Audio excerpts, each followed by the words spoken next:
안녕하세요. 밤라디오 민준에 오신 것을 환영합니다. 반갑습니다. 저는 40 중반의 여자입니다. 제 딸이 6살의 귀여운 유치원생이라 재밌게 잘 지내고 있는데요. 이렇게 웃기까지 참 많은 사연들이 있었습니다. 정말 기가 막히고 코가 막히고 기절초풍할 이야기를 지금부터 써내려가 보겠습니다. 저는 강원도 정선에서 자랐어요. 아버지가 탄광촌에서 광부로 일하셨고 엄마는 한바집에서 종업원으로 일하며 저와 동생들을 키우셨습니다. 그런데 아버지는 제가 중학교 때 탄광 때문인지 폐암에 걸려서 돌아가셨고 엄마는 그 충격에 실어증을 걸려 일을 하지 못하셨어요. 피골이 상접한 얼굴로 매일 누워만 계셨답니다. 이래저래 고단한 한 해를 보내고 저는 고등학교를 인문계가 아닌 직업전문고등학교에 입학했습니다. 미용과를 들어가면 평생 굶어 죽지 않는다는 말을 많이 들어서 미용과에 진학했어요. 2년 동안은 미용 기술을 배우고 가발로 많은 실습을 했고 고등학교 3학년 때는 강원도에서 규모가 큰 미용실에 취직했답니다. 처음엔 바닥 청소와 샴푸하는 것만 했고 1년 뒤에나 손님 머리를 만질 수 있었어요. 연습을 게을리하지 않아서 머리카락을 자르고 염색을 하며 손님들에게 칭찬을 받았답니다. 어머 민숙이 오늘 머리 잘 나왔다. 거울 보니까 나 이영애 같지 않아. 산소 같은 여자 이영애 말이야. 이영애보다 고현정 느낌이 있으신데요. 손님은 이목구비가 미스코리아 상이에요. 그리고 제가 머리를 잘한 것보다 손님 얼굴이 어떤 머리든 커버해서 잘 나온 것처럼 보이는 거예요. 우리 미스 김이 머리만 잘하는 게 아니라 사람 보는 눈도 있네 기분이다. 이거 TV야 어머 영광이에요. 손님 정말 고맙습니다. 미스 김 혼자 아픈 엄마 모시고 산다며 동생이 셋이라고 했나? 네 맞아요. 제가 가장 노릇하면서 살고 있어요. 아이고 이 어린 아가씨가 고생이 참 많아. 내가 앞으로 자기 앞으로 손님 많이 당겨올 테니까 도움이 됐으면 좋겠다. 저야 그래만 주신다면 손님을 저만의 여왕으로 모실 거예요. 저는 이렇게 아천군 미용사로 일하며 많은 단골들을 끌어모았습니다. 그래서 몇 달 만에 단골 손님이 가장 많은 미용사가 되었어요. 그래서 오래된 선배 미용사 언니들이 저를 싫어했답니다. 야 김국자 이 기집애가 날이 갈수록 거만해져. 야 너 내 단골 손님 가로채 가니까 배때기가 뜨뜻하냐 고현정 닮은 손님이요. 이게 또 입을 터네. 야 그 아줌마가 어딜 봐서 고현정이야. 너 해도 아부가 너무 심한 거 아니야. 고현정이고 아니고를 떠나서 그 손님이 저한테 머리 하시는 게 좋다고 하시니까 미용사를 바꾸신 거겠죠. 언니가 부족한 게 있거나 마음에 안 드니까 말이에요. 언니. 그러니까 좀 웃으면서 일하세요. 이게 돌았나 감히 하늘 같은 선배한테 훈계질을 해. 너 돼지고 싶어 환장했니? 언니 확실히 말해둘게요. 나랑 붙으면 각오를 하셔야 해요. 강냉이 털리고 머리털 다 쥐어 뜯길 생각으로 덤벼야 합니다. 제 별명이 불독이에요. 김불독 한번 물면 놓지 않거든요. 뭐야 이게 지금 돌도 씹어먹는 짱돌이한테 까부는 거야? 야 불독 깃발을 이 짱돌이 뽀개줄 테니까 덤벼봐. 장순이 언니 정말 실수하시는 거예요. 저는 분명 경고했습니다. 너야말로 오늘 제대로 교육받고 다른 사람 손님 가로채는 짓 다신 못하게 해주겠어. 들어와 이 상도덕 없는 년아. 저는 싸우고 싶지 않았지만 손님을 많이 받아야 하기 때문에 한 번은 손봐줘야 할 것 같았습니다. 제가 정선에서 쌈닭으로 유명했는데 잠자는 불독의 코털을 건드리니 제대로 손을 봐주려고 선배와 붙었습니다. 먼저 날라차기로 선배의 얼굴을 날려주고 다리를 걸어 넘어뜨린 후 머리카락을 사정없이 잡아 뜯었습니다. 선배는 눈을 감고 주먹을 마구잡이로 휘둘렀는데 너무 느려서 제 얼굴에 한 대도 닿지 않았답니다. 그래서 실컷 두들겨주고 다른 선배들이 그만하라고 말려서 싸움을 멈췄어요. 이제 내가 왜 불독인 줄 알겠지? 언니들, 나 조용히 좀 살자. 아픈 엄마와 어린 동생이 셋이나 있다고. 내가 가장이라 식구들을 먹여 살려야 한단 말이야. 분하다. 그래, 싸움은 싸움이니까 인정해야지. 내가 졌으니 김국자는 건들지 말자. 어렵게 사는 애니까 우리가 봐주면서 일하자고. 그러자 다들 고개를 끄덕이며 저를 인정해줬습니다. 저는 실컷 두들겨 팬 언니에게 다가가 손을 내밀어 악수를 청했고 그날부터 친하게 지내기 시작했어요. 그렇게 대형 미용실에서 잘 일하고 있었는데 어느 날 사장님이 도박을 하고 잠수를 탔습니다. 경찰들이 와서 조사하고 난리가 났고 저희 미용사들은 하루아침에 실직자가 되었어요.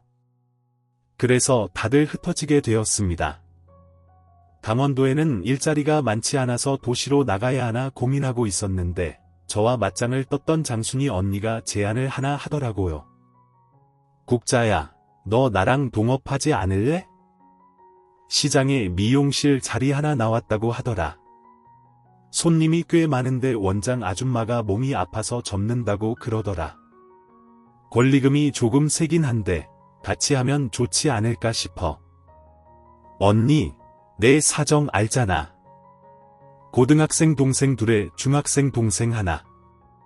얘네들 등록금 대주고 용돈 주고 엄마 병원비하고 생활비 하면 돈을 모을래야 모을 수가 없어. 그래서 가진 돈이 거의 없단 말이야. 제안은 너무 고마운데 돈이 없어서 안 되겠네. 그래, 그럼 이 언니가 그 미용실 살 테니까 내가 직원으로 일할래? 월급은 전에 받던 것보다 더 많이 줄게. 정말? 나야 그래만 주면 완전 땡큐지. 도시로 갈 필요 없이 강원도에서 지낼 수 있으니 최고의 조건이지. 동생들 대학까지 보내야 하니까 언니가 날 구제해주면 평생 충성할게. 아이고, 딱한 것. 그렇게 돈을 많이 벌어도 동생들 엄마를 모시느라 고생이 많다. 그래, 이 언니가 너랑 맞짱 떠서 졌으니까 너를 두고두고 갈궈줄게. 내 밑으로 들어와서 개고생 좀 해봐. 알겠어? 언니, 실컷 갈구고 혼낼 일이 있으면 주저하지 말고 혼내. 난 언제나 가이고 쓰레기를 빼놓고 있으니까 저는 장순이 언니가 매입한 미용실의 직원으로 일하게 되었습니다. 시장터라 손님들이 끊임없이 찾아왔고 저희 두 사람의 예전 단골들이 멀리서 찾아와서 머리가 꽤 좋았답니다. 장순 언니는 저에게 보너스를 제대로 줘서 월급이 2배는 넘었어요. 그렇게 미워하고 싸우던 사이에서 둘도 없는 친구가 되어 함께 재미있게 일했답니다. 그렇게 세월은 흘러갔고 동생들 셋을 모두 대학을 보내고 뒷바라지를 더는 하지 않았어요. 동생들도 양심이 있어서 대학 등록금을 한 번씩 받아가고 나서는 손을 벌리지 않더라고요. 그리고 몸이 약했던 엄마가 돌아가시게 되면서 강원도에 남게 된 건 가족 중 저 하나뿐이었습니다. 저는 이제부터 돈을 모으기로 하고 똑같이 일하려고 했는데 장순이 언니가 저에게 제안 하나를 하더군요. 국자야, 우리 강원도에서 그만 벗어날까? 갈수록 손님이 줄어든다. 다들 도시로 이사가서 일어나는 현상이래. 우리도 도시로 떠날까? 너도 이제 뒷바라지 할 사람 없잖아. 그리고 돈도 꽤 모았으니까 나랑 동업으로 샵을 차리면 좋지 않겠어? 요즘 손님이 많이 줄긴 했어. 그럼 서울로 가자는 거야? 그렇지, 서울처럼 사람 많은 곳이 없으니까. 너나 나나 이제 20대 후반인데 서울 가서 좋은 남자 만나서 결혼해야 하지 않겠어? 돈도 벌고 남자도 만나자고. 그래, 좋다. 이 강원도 바닥을 벗어나자. 뽀대나게 서울 가서 우리 미용실을 차려보자고. 그래서 저희 두 사람은 강원도의 삶을 정리하고 서울로 떠났습니다. 언니와 저는 같이 지낼 옥탑방을 구했고 아주 작은 상가에 자리를 얻어서 미용실을 차렸어요. 기술이 좋으니 의자, 2개가 20개가 되는 날이 오리라 믿고 열심히 일했답니다. 그런데 서울에는 무슨 미용실이 그렇게 많은지 저희 둘이 아무리 뛰어봤자 벼룩이었습니다. 동네 단골들 빼고는 다른 손님이 거의 오지 않았어요. 그래서 저희는 남자 손님도 많이 받으려고 미용실 앞에 남성 커트 환영이라고 써붙여놨습니다. 그러자 손님들이 늘어났고 수입도 제법 좋아지더라고요. 남자들은 회전율이 좋아서 많은 손님들을 받을 수 있어서 좋았답니다. 장순 언니는 남자 손님들을 받다가 한 손님과 눈이 맞았어요. 장사하는 남자였는데 근육질에 힘이 좋은 사람이었어요. 2사람은 연애를 몇 달 하더니 바로 살림을 차리고 혼인신고를 했답니다. 이에 언니는 저에게도 빨리 인연을 만들어 보라고 잔소리를 심하게 했어요. 국자야, 너 아직도 이러고 있으면 어떡해? 네 나이 32이야. 아무리 시대가 변해도 결혼은 때가 있어. 나중에 40이 되면 아무도 안 쳐다본다고. 난 결혼은 별로 하고 싶지 않아. 혼자 잘 먹고 사는데 뭐하러 지옥을 찾아 들어가겠어? 지옥? 야, 이 언니 봐라. 맨날 홍콩 가서 얼굴 핀 거 안 보이냐? 희원이는 못하는 소리가 없어. 그래, 쫙 폈다. 홍콩이 그렇게 좋냐? 알았다. 좋은 남자 있으면 바로 꼬셔서 시집 갈게. 저는 언니가 잘 사는 걸 보고 결혼의 꿈을 꾸기도 한 것 같아요. 형부가 언니에게 정말 잘했거든요. 다정한 모습을 볼 때마다 부럽고 샘이 났답니다. 그러던 어느 날 저희 미용실에 처음 보는 남자 손님이 왔어요. 다른 미용실에서 머리를 망치고 왔다면서 저에게 고쳐달라고 하더라고요. 여기 쥐가 파먹은 것 같은데 보이죠? 어머, 누가 머리를 이렇게 잘랐어요? 저기 사거리에 있는 대형 미용실에서요. 디자이너라고 폼 잡더니 머리를 이따구로 깎아 놓았다니까요. 사장님이 제 머리를 좀 다듬어 주실 수 있죠? 여기 미용실 지나다니면서 보니까 남자 손님 많던데. 네, 최대한 커버해 볼게요. 기분 언짢으신 걸 제가 풀어드릴게요. 저는 최대한 자연스럽게 머리를 다듬어 주었고 손님이 만족했답니다. 그러자 남자 손님은 앞으로 단골하겠다고 하더니 일주일에 한 번씩 미용실을 찾아왔어요. 저는 굉장히 깔끔한 사람이구나 생각하고 머리를 해드렸는데 장순 언니가 저에게 왜 그리 눈치가 없냐고 하더군요. 국자, 너 바보니? 저 남자가 너한테 꽂혀서 매주 오는 거잖아. 아니야. 회사원이라 깔끔하게 다니는 걸 좋아한다고 했어. 넌 그걸 믿니? 내가 머리 잘라주겠다고 하면 내가 시간 날 때까지 기다렸다가 자르잖아. 내 손에만 맡기겠다는 건 뭔 소리겠어? 에이, 아닐 거야. 지난번에 명함 보니까 대기업 다니는 사람이던데 그런 사람이 왜 날 좋아하겠어? 야, 내 남편도 잘 나가는 장사꾼이야.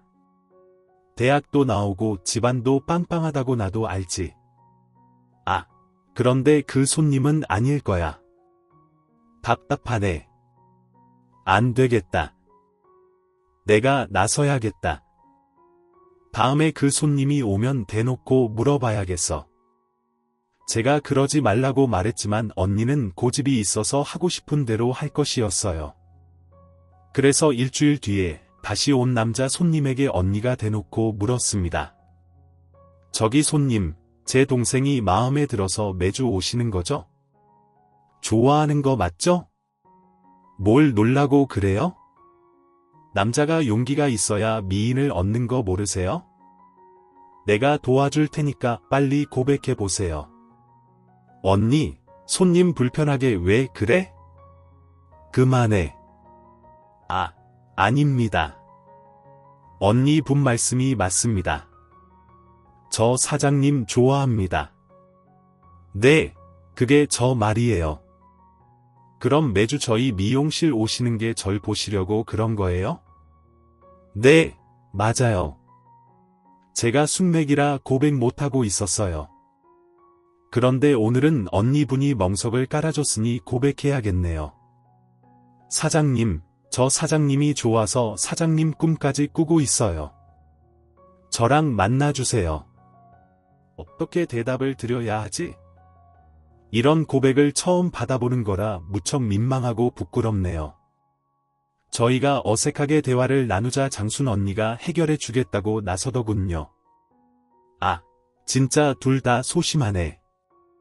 둘이 나가서 밥 먹고 커피 마시고 영화도 한 편 보고 들어와. 나 혼자 손님 받을 수 있으니까 얼른 나가서 데이트 하세요. 그러자 손님과 제가 어색하게 서 있자 언니가 내쫓듯이 미용실에서 내보냈습니다. 그래서 저희는 첫 데이트를 하게 되었고 다시 고백을 받게 되었어요. 쑥스러워하는 그 손님은 말을 더듬으며 말했습니다. 국자씨, 우리 사귀어요. 사귀봐요. 네, 그래요. 좋아요. 우리 만나봐요, 대길씨. 그렇게 저희는 연인이 되었고 평범한 데이트를 하며 사랑을 키웠습니다. 제대로 남자를 사귀는 게 처음이라 많이 설레기도 했고 어떤 말을 해야 상대방이 기분이 좋을지 조심하면서 사귀었답니다. 세월은 흘러 제 나이 34살이 되었고 애인의 나이가 37이 되었답니다. 저희는 결혼 이야기가 오가긴 했지만 아직 마음의 준비가 되지 않아 제가 미루고 미뤘습니다. 그런데 제가 임신을 하는 바람에 결혼을 해야만 했답니다. 저는 부모님이 계시지 않아 바로 시댁에 인사를 가게 되었는데 시어머니와 시동생 부부가 기다리고 있었습니다. 세 사람은 저를 보는 눈이 달갑게 보이지 않았어요. 드디어 저놈이 사고를 쳤네. 내가 그렇게 선 자리를 마련해줘도 무시하더니 미용쟁이를 데리고 왔어. 아이고 속 퍼져. 어머님 너무 그러지 마세요. 아주버님이 오래 사귀었던 사람이라잖아요. 인사 받으시고 대화 좀 나눠보세요. 그래, 임신까지 했다고 하니 어떻게 하겠냐? 이봐, 아가씨 이리 와서 앉아. 네, 어머님 저도 처음 뵙겠습니다. 처음 보고 말았으면 좋겠는데 임신했다면서? 네, 어머님 그렇게 됐어요. 그래서 지금 어디서 일하지? 미용실이 어디야? 시장 근처 상가예요. 학력이랑 가족 사안은 전에 들었어. 부모님 없고 남동생 셋이 있다고. 네, 제가 동생들 뒷바라지에서 대학까지 다 보냈습니다. 그래, 고생 많았네. 그런데 자네 배경이랑 우리 집안이랑 너무 비교된다고 생각 안 해? 왜 생각 없이 임신을 해서 이렇게 여러 사람을 불편하게 하나? 제가 시어머니한테 안 좋은 말을 계속 듣게 되자 대길 씨가 저 대신 입을 열었습니다. 엄마 그만 좀 해요. 내가 세상에서 제일 사랑하는 여자라고요. 애기 때문에 억지로 결혼하는 게 아니라 이 여자를 죽도록 사랑해서 결혼하는 거라고요. 이 등신이 육갑을 떠내. 야. 인마 연대 나와서 서울대 대학원 졸업까지 한 놈이 시골에서 살다 온 가난한 여자를 데리고 오는 게 상식으로 말이 되냐? 내가 널 어떻게 키웠는데 이런 식으로 내 뒤통수를 치는 거야. 그만 좀 하세요. 무슨 말씀을 하셔도 전 국자하고 결혼할 겁니다. 그래, 국자든 숟가락이든 네 알아서 해라. 애까지 뵀는데 내가 뭘 어쩌겠냐? 대신 결혼식은 최소 인원만 부를 거다. 창피하게 동네방네 떠들지 말고 조용히 치러야 한다고 알아듣겠냐? 시어머니는 저희 결혼을 억지로 허락해 주셨습니다. 저는 상처되는 말을 많이 들어서 기분이 좋지 않았는데 그 이가 두 손을 싹싹 빌면서 사과해 주었어요. 국자야, 우리 엄마가 원래 저런 분이야. 고지식하고 말을 아무렇게나 하시는 분이라고. 그러니까 한 귀로 흘려버리고 결혼 허락해준 것만 생각하고 이해해주라. 내가 이렇게 빌게. 미안해. 솔직히 기분 안 좋지. 그리고 결혼하고 나면 힘들어질 것 같은 생각도 들었고 그런데 우리 애기가 생겼으니 어쩌겠어 당신만 믿고 결혼해야지 알겠어 이해하고 결혼하자. 그래 이해해줘서 고마워. 내가 최대한 엄마랑 부딪히지 않게 해줄 테니까 걱정하지 마. 그래서 저희 두 사람은 아주 적은 인원을 초대해서 결혼식을 올리며 부부의 연을 맺게 되었습니다. 그런데 시댁에서 매달 2번씩 온 가족이 모였기 때문에 시어머니와의 마찰은 막을 수 없었답니다. 남편이 최대한 부딪히지 않게 해주겠다며 가족 모임을 못 나가겠다고 통보하자 동서가 저에게 전화를 해서 불만을 털어놓더군요. 같은 며느리인데 자기만 고생하는 것 같다면서 똑같이 며느리 된 도리를 했으면 좋겠다고 저에게 모임에 나와달라고 했어요. 그래서 저는 남편과 상의해서 시댁 모임에 가기로 결정했답니다. 계속 부딪히다 보면 정이 들 것이고 며느리로 인정받을 수 있을 거라 확신하면서 말이죠.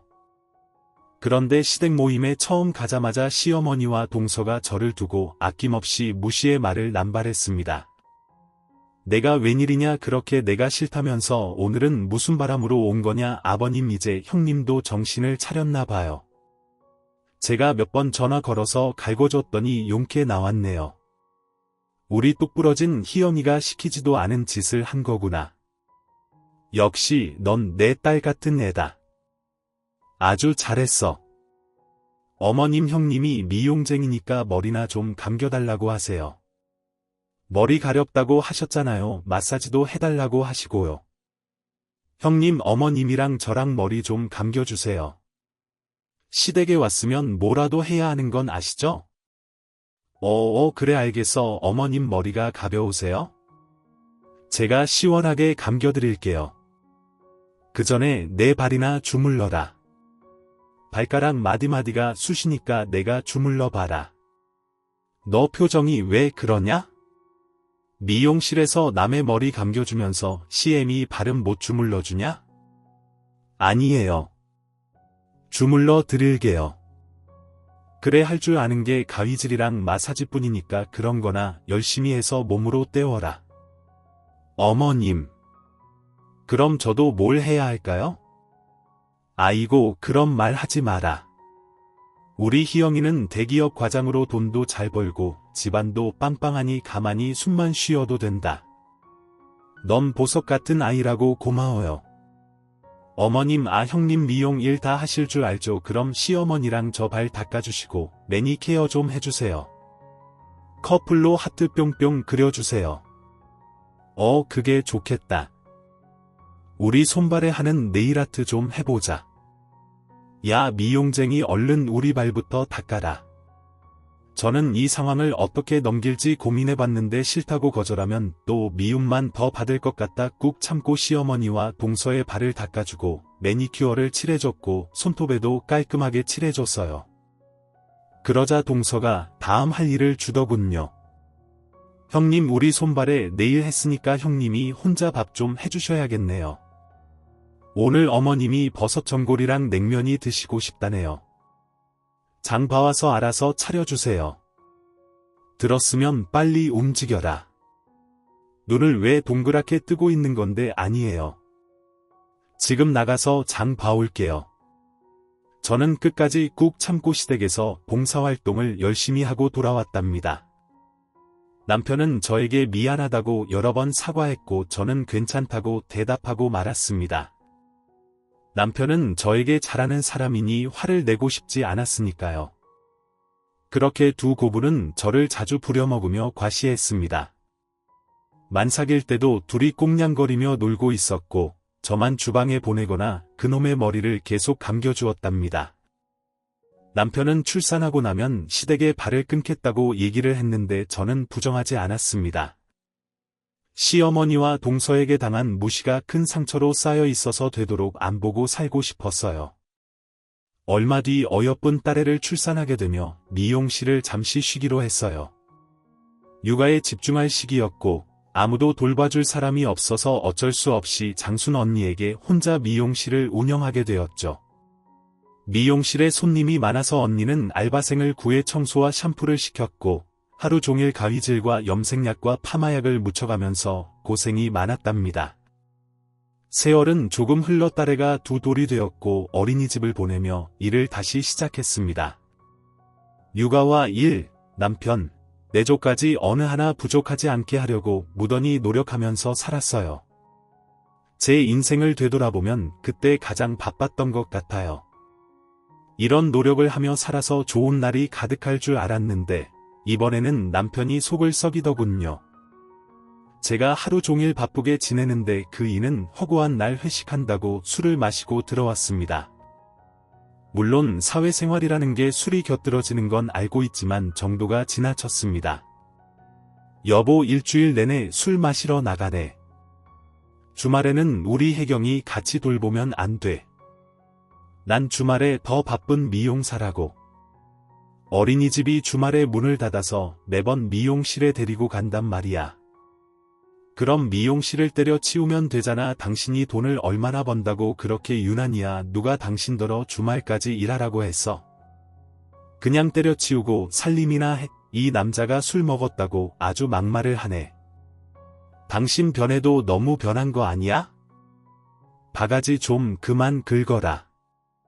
아우 지겨워. 이래서 집에 오고 싶겠냐? 혜경이 울다 가봐. 그이와 나누는 대화는 밤에 현관문 앞에서 나누는 대화가 유일했습니다. 제가 낮에 카톡을 보내면 읽고 싶거나 아예 읽지도 않을 때가 많았습니다. 결혼 생활이 점점 제 뜻대로 되지 않아 후회도 들고 화가 났지만 이런 시간이 지나가면 남편이 달라지겠지 하고 참았습니다. 그런데 남편은 제가 상상하던 이상으로 매우 미친 짓을 하고 있더군요. 제가 하루날 잡아서 잔소리를 심하게 했더니 바로 따귀를 날리더라고요. 저는 너무 기가 막혀서 똑같이 따귀를 날려주고 덤벼들었습니다. 하지만 남자의 힘을 이기지 못한 저는 철저하게 얻어터졌고 크게 다쳐서 병원에 입원하게 되었답니다. 그런데 시어머니와 시동생 부부가 병원에 와서 하는 말이 더 괘씸했습니다. 네, 이럴 줄 알았다. 그러게 왜 내 아들한테 까불어서 이 꼴이 된 거냐? 너도 너 마음에 안 들어서 한번 혼내주고 싶었는데 아주 잘 됐네. 몸이 많이 다치셨네. 형님 많이 아프시죠? 그러게 왜 아주버님 심기를 건드리셨어요? 이참에 이혼하시면 되겠네요. 미용실 하는 형님이 쪽팔렸는데 일이 잘 풀리게 생겼네요. 형수님 우리 형이랑 이혼하실 거죠? 그런 인간이랑 계속 사는 것도 웃기잖아요. 좋게 합의해서 끝내주세요. 오케이. 인연이 처음 맞은 걸 보니까 속이 시원하네. 야, 넌 처음부터 지금까지 단 한 번도 마음에 든 적이 없어. 너 같은 걸 며느리로 계속 두기 싫으니까 이참에 찢어져라. 다들 지금 뭐 하시는 거예요? 저 다친 걸 보시고 이혼하라는 말만 하시는 거예요. 그래요, 알겠습니다. 나도 그런 인간이랑 못 사니까 찢어질게요. 다들 나가세요. 그러자 시댁 식구들은 키득거리며 웃더니 병실에서 나가더군요. 제가 왜 이런 집구석과 한 식구가 되었을까 하고 천장에 대고 후회의 말을 읊조렸네요. 저는 이혼하려고 별거 중이었고 변호사를 알아보는 중이었습니다. 그런데 어느 날 길에서 우연히 마주친 시어머니와 동서가 양손에 짐을 바리바리 싸들고 어디론가 걸어가고 있었습니다. 저는 무슨 일인지 궁금해서 두 사람의 뒤에 따라 붙었습니다. 뭐라도 하나 잡아낼까 싶어서 꼬리를 물고 따라갔죠. 이윽고 주택집의 초인종을 누르더군요.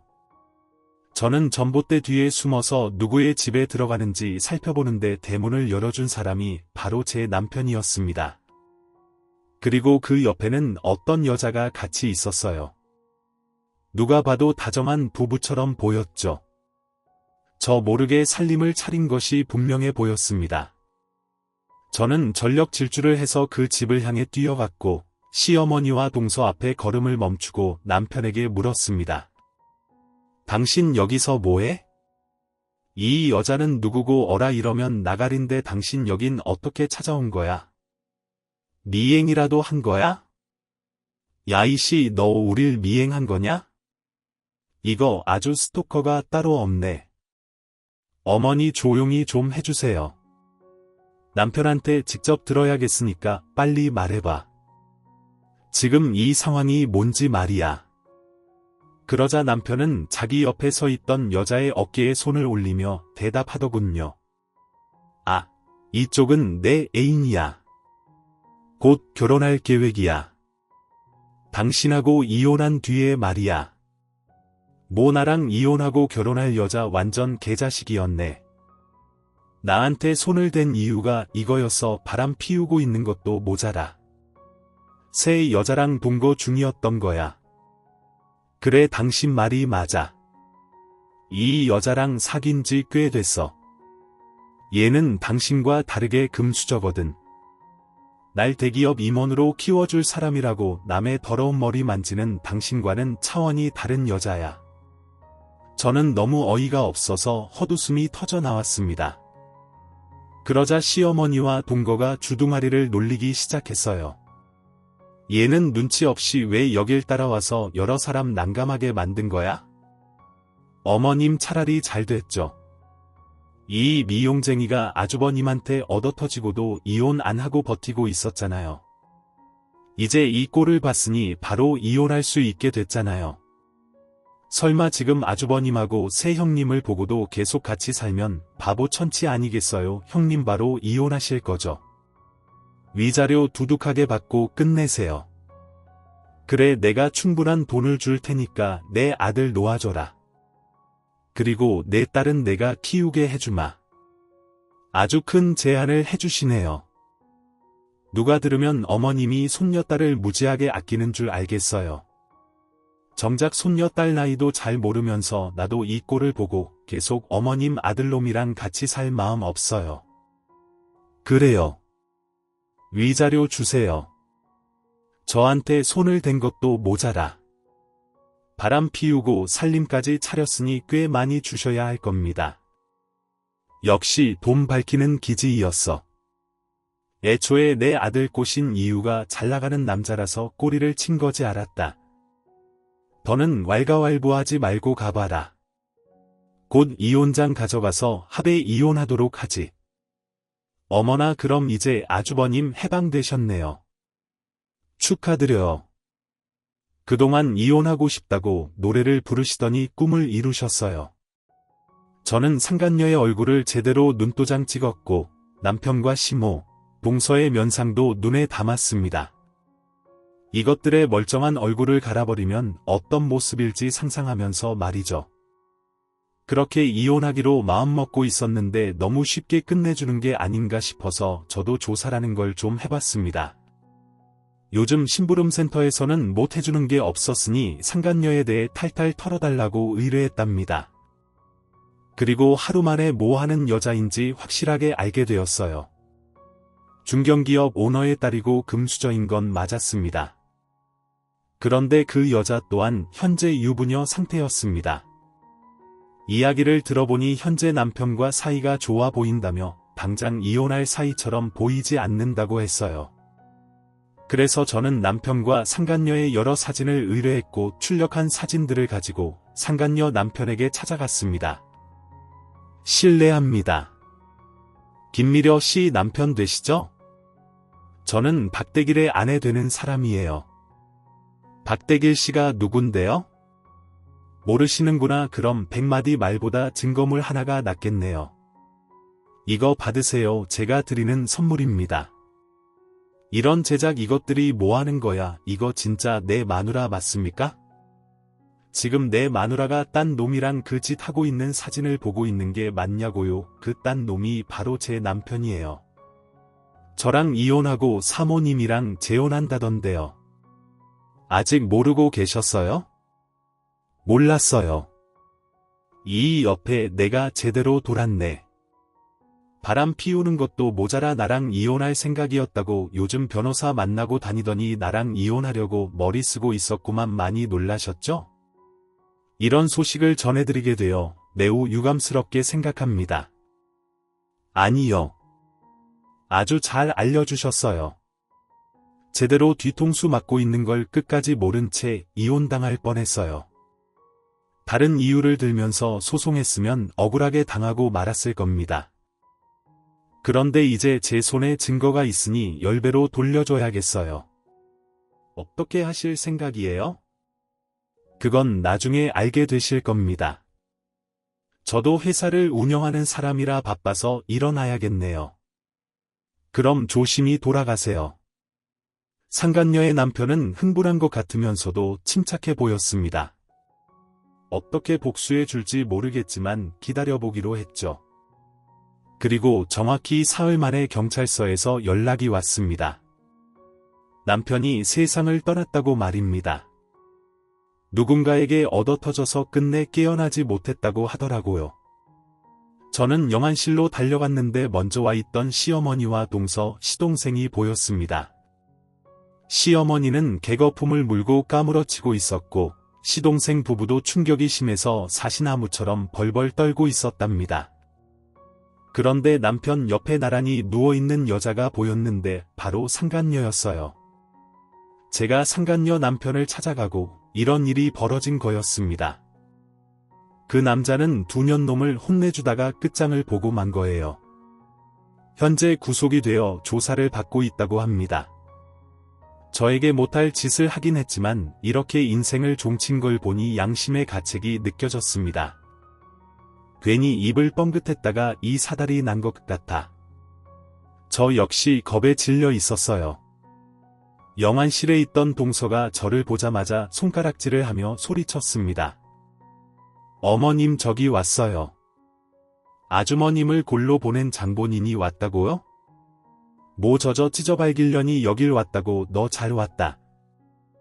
내 아들을 이렇게 만드니까 속이 후련하냐?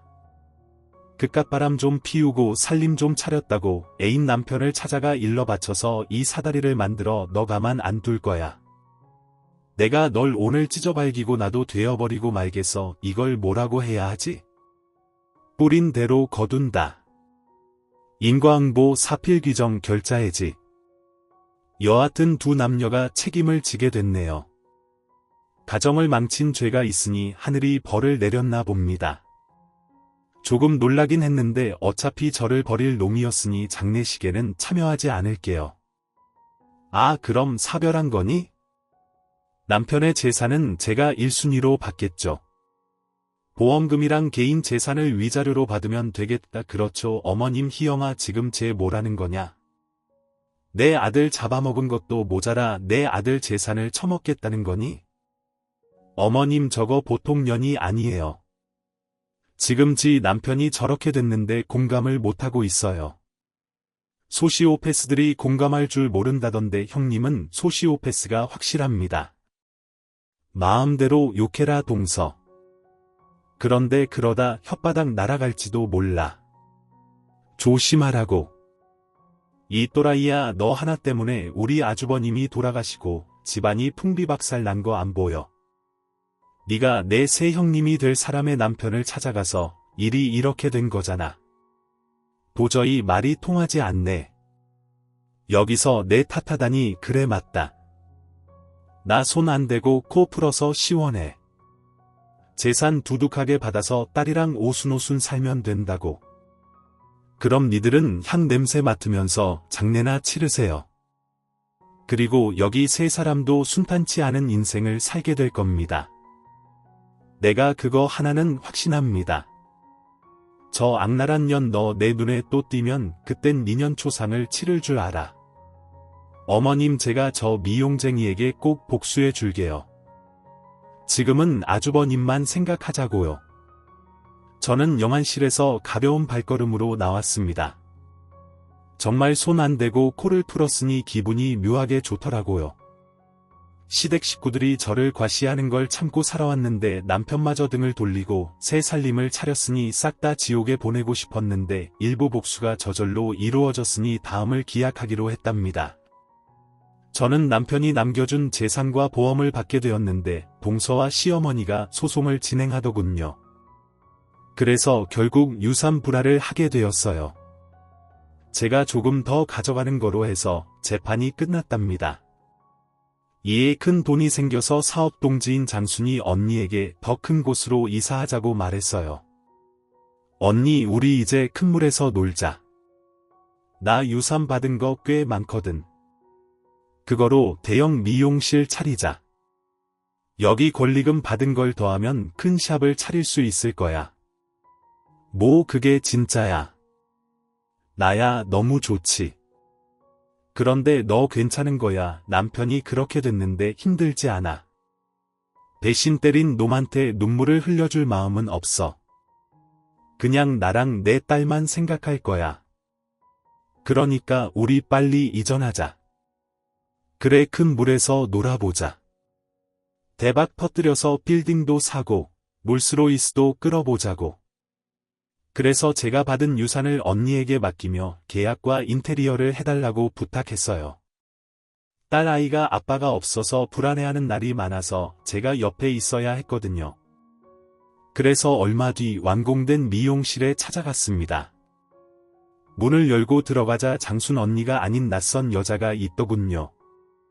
누구냐고 따졌더니 그 여자는 자기가 사장이라며 사업자 등록증을 보여주며 저를 내쫓았답니다. 장순이 언니는 전화도 안 받고 집에 찾아가도 응답이 없었습니다. 그런데 알고 보니 장순 언니가 미용실을 완공시키고 익명의 여자에게 아주 비싸게 팔아서 도망갔답니다.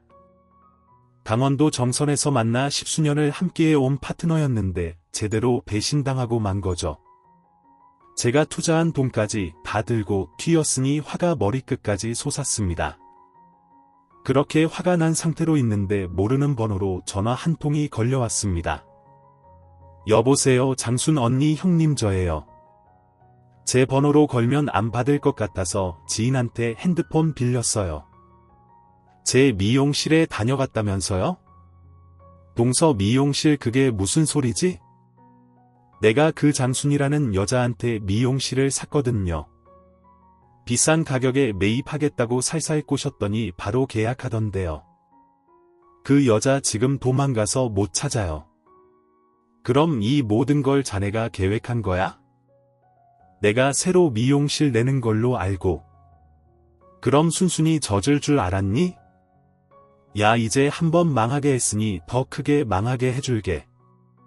내가 어디서 뭘 하든 내가 확실하게 다 조어줄 거야. 장순 언니가 돈에 넘어간 거구나. 그래, 잘됐다. 그 언니 나 때문에 대신 고생도 많이 하고 베풀기도 많이 했는데 그렇게 돈을 쥐고 떠났다고 하니까 마음이 놓인다. 고마워. 동서, 나 대신 장순 언니 챙겨줘서 뭐 넌 화도 안 나? 이런 우라질년을 봤나? 차라리 화를 내. 내가 무슨 보살이야? 아니, 정말 잘된 일이야. 장순 언니 잘 챙겨줘서 고마워. 그리고 다음 복수 기대할게. 언제든 덤벼봐. 동서가 시어머니와 작당하고 장순 언니를 꼬셨나 본데 저는 크게 상처를 받지 않았습니다. 충분히 그럴 수도 있다고 생각했고 세상에는 영원한 친구 같은 건 없다고 여기며 다시 일어나기로 결심했습니다. 3년 동안 미용실 직원으로 일해서 모은 돈으로 작은 미용실을 내고 혼자 운영하게 되었습니다. 그리고 좋은 기회가 생겨 큰 회사에서 주최하는 송년회에 나갔답니다. 저는 거기서 단골 손님도 만들고 맛있는 것도 먹으려고 기분 좋게 갔는데 악연을 만나게 되었어요. 아니, 형님 여긴 어쩐 일로 껌이라도 팔러 오셨어? 내가 엿먹여주고 나서 잘 사셨나? 동서, 오랜만이야. 잘 지냈어?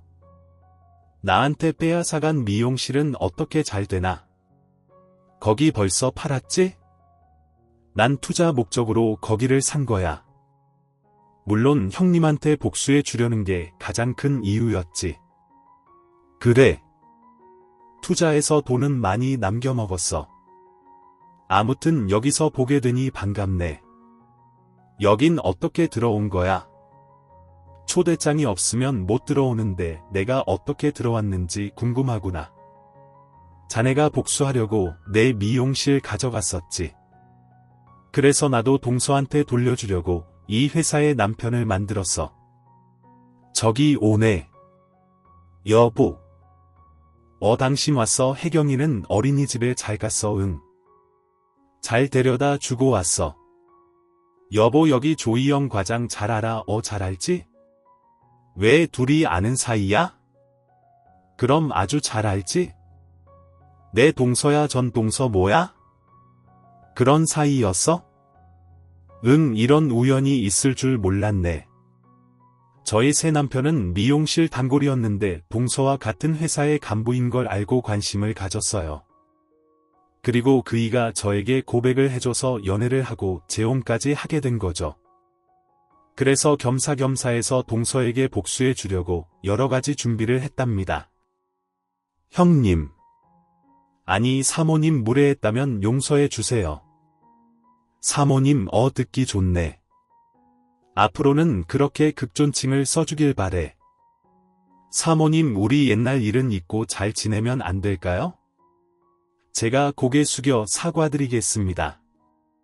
아이고 이를 어째 나도 자네한테 고개 숙여 사과할 일이 생겼는데 그게 무슨 말씀이신지.